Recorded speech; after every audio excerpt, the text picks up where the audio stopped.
After an exhaustive 45-year investigation, the FBI in 2016 finally called off its official search for D.B. Cooper, the mysterious man who, on November 24, 1971, hijacked a plane headed from Portland, Oregon to Seattle, Washington. In one of the most daring and unforgettable crimes in aviation history, he parachuted from the Boeing 727 with $200,000 in ransom money, eluding capture and enrapturing amateur sleuths worldwide. In the decades that followed the brazen act, the Bureau eliminated all but 2 of 1,000 suspects in the case.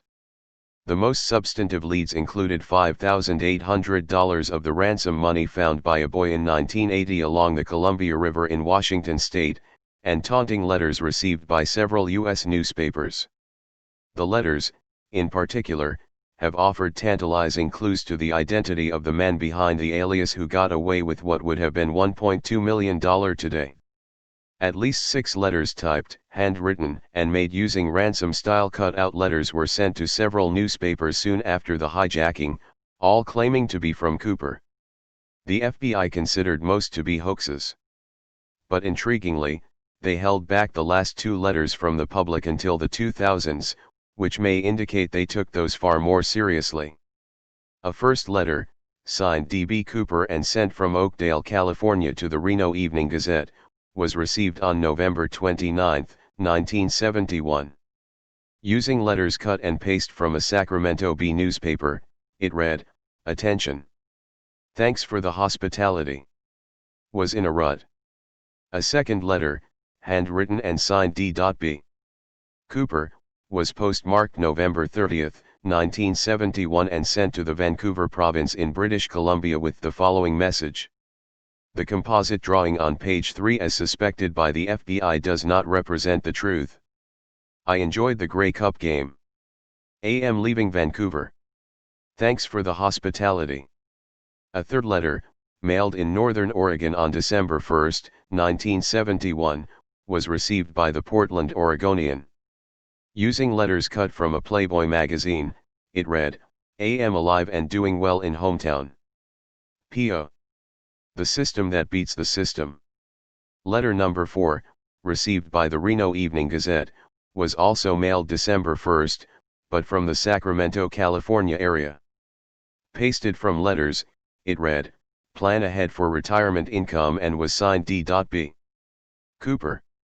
A fifth letter, signed D.B. Cooper and brimming with taunts, was postmarked December 11, 1971 and sent to the New York Times, Seattle Times, Los Angeles Times and the Washington Post. The FBI released its contents after a private investigative team led by documentary filmmaker Thomas Colbert filed a Freedom of Information Act request.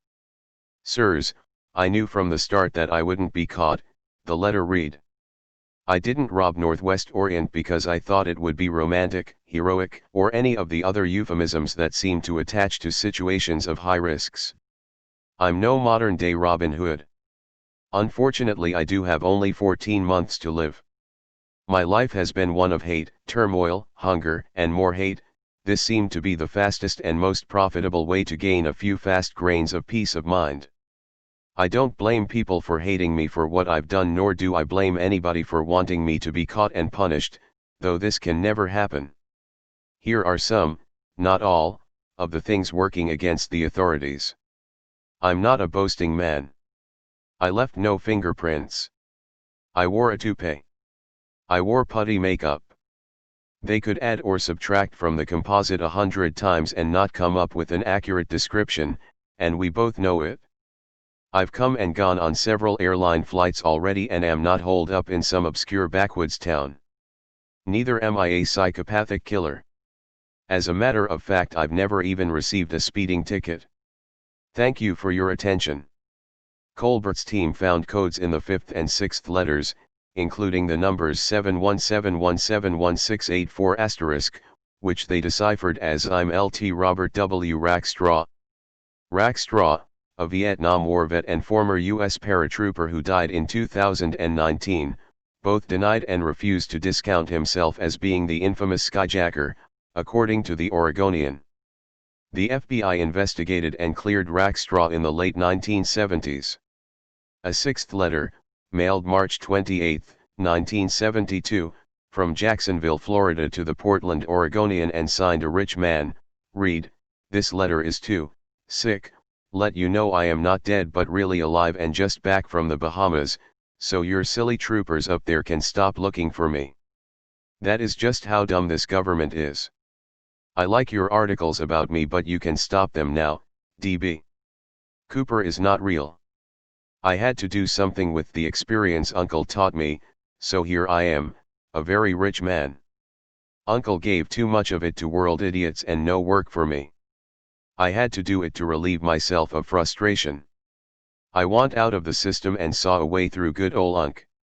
Now you know. I am going around the world and they will never find me because I am smarter than the system's lackey cops and lame duck leaders. Now it is Uncle's turn to weep and pay one of its own some cash for a change. And please tell the lackey cops DB Cooper is not my real name, ...